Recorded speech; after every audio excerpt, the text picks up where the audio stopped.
I want to welcome you to Dream Chasers Radio with me, your host, Yaya Diamond. What's up, peoples? How you doing? It is a great day. And yes, we have an author on the show. This author is really, really particular about this book. And I really, really love what he's done. He is talking about fathers or the lack thereof. We're going to be right back. Don't you go anywhere.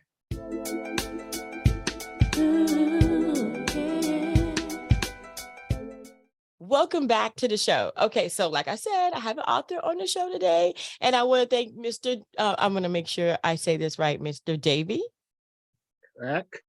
Aha, Patrick Davy's on the show today, and I want to welcome him to the show. Welcome to the show, sir. Okay, thank you. Thank you for having me. Anytime. So tell us about yourself. Well, actually, I grew up in the West Indies. Writing was one of my main passions. That's why I always go there. So I always want to express myself through that medium. Um, Currently, I grew up without my father, and there goes the book. That was the main reason for writing the book.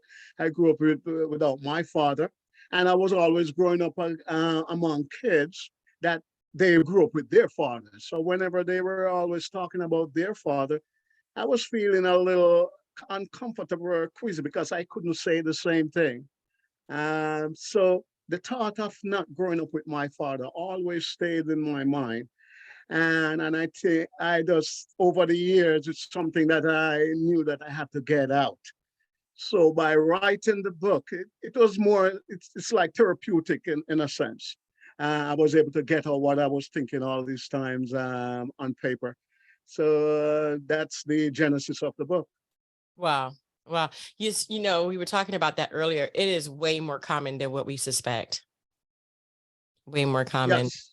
Mm-hmm. Yes, and that's what in a matter of fact, at one point, I thought that I was the only one who might be experiencing that. But as I grew older, I realized and come to think and say, thing is more common than I thought after reading different and hearing different stories.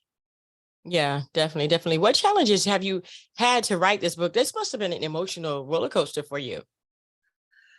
Okay, so the challenges would be in this form. I was choosing, should I do this in a nonfiction form? Should I do it in fiction form? So the challenge if I should write it from a nonfiction point of view, uh, I was afraid of offending people by calling people real names or identifying people in real life, and I didn't want to.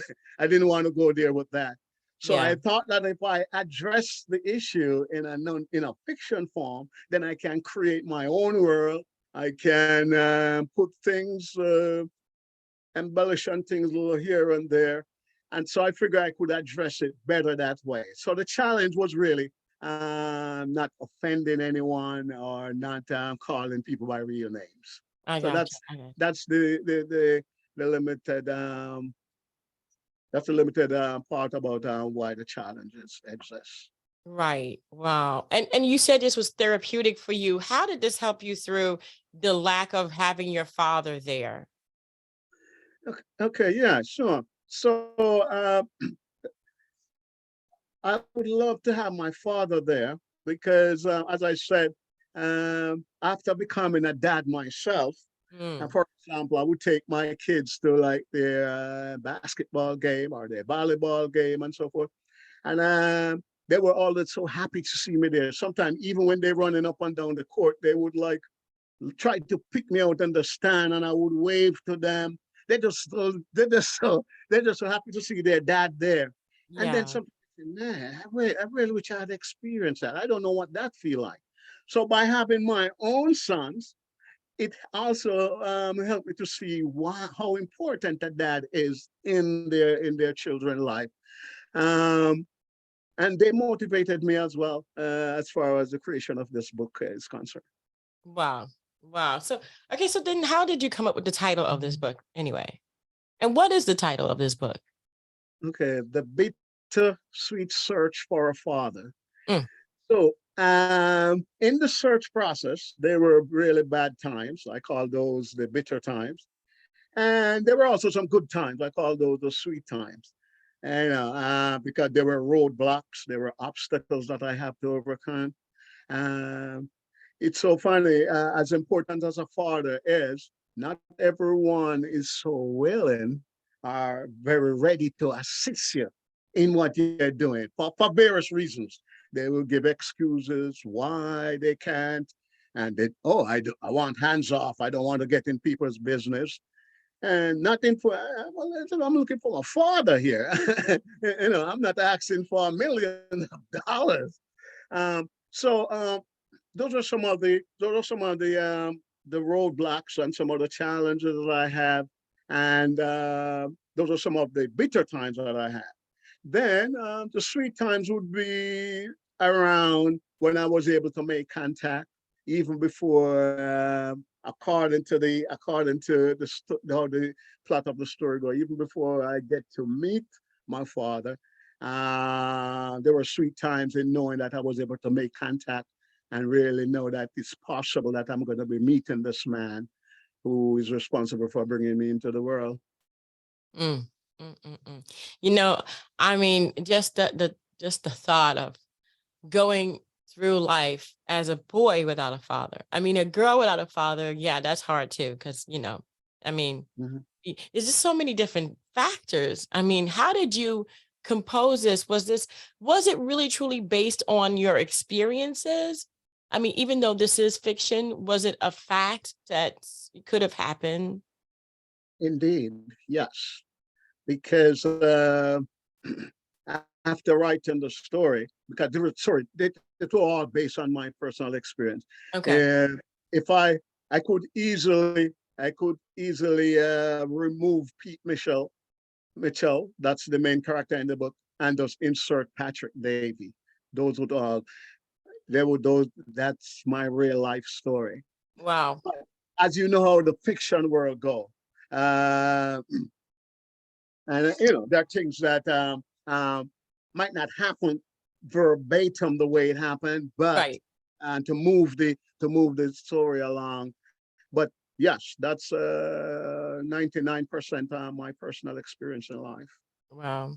I mean, do you believe that people can benefit from this book, and what type of people? Who would benefit? Uh, well, I would say people who they have a need to search for their father, Mm, because some people, I understand that yes, their father is out of their life, but they get so used to it they don't think that it's necessary anymore. And I felt that way at one point in time. uh, I have known my father. Why would I want to know him now? But it was opposite for me. I still want to know the person that I need to call dad. So the people that I think would benefit from this book, those who see that need to still search for their father, and those who start searching and about to give up because they have been doing it for years and they can't find, and they might just need an extra motivation in doing so. I think those kind of people, if they might have get some hope that if their father is still alive, one day, their dream might just come true. wow, wow. Well, we're gonna be right back. Don't you guys go anywhere. We have Mr. Patrick Davy on the show today talking about his book. All right. And his book is The Bitter Sweet Search for a Father. I think that's right, right? Yes, I did it. Ah, yes, you did. it is a bittersweet search, you guys. We'll be right back. Don't you go anywhere. Hi, I'm Scotty. And I'm Lavelle. And I'm Walter, and we are the Whispers. And guess who we are watching? Yaya Diamond. That's what I'm talking Yeah, not a diamond in the rough, a real diamond. about. Welcome back to the show. So I have this big question. Were you the only child of your mother, and did you have siblings on either side? Yes, I have siblings on both sides, Mm, including the ones that I discovered after I know of the existence of my father. oh In my other words, gosh. the same reason why I couldn't find him. But then, of course, he have kids that he was actually raising, by himself. So How did Yes. that, So I'm sorry, how did that make you feel? That you weren't the one that was being raised, but somebody else was being raised by your father? I mean, how did that make you feel? well, it just made me feel like I should be as equal. Uh, I'm not. No, the word jealous is not what I'm looking for, but Mhm. yeah, somebody who is responsible for fathering you, you should also be a part of that person's life, and that's just my take on it. And um, kids that he's raising, the ones that you know that you have and you have been separating from, you should also try to be that, make that person feel as just as comfortable as the one that you're currently with. Yeah. Did you include these characters or characters like like your siblings? I mean, because I know this is kind of like a parallel kind of thing, but it's also fiction. Did you include them in your book? Well, yes, because the siblings that I cast in the book, those are actually those will be siblings in real life. Mm, mm. What kind of Now, advice?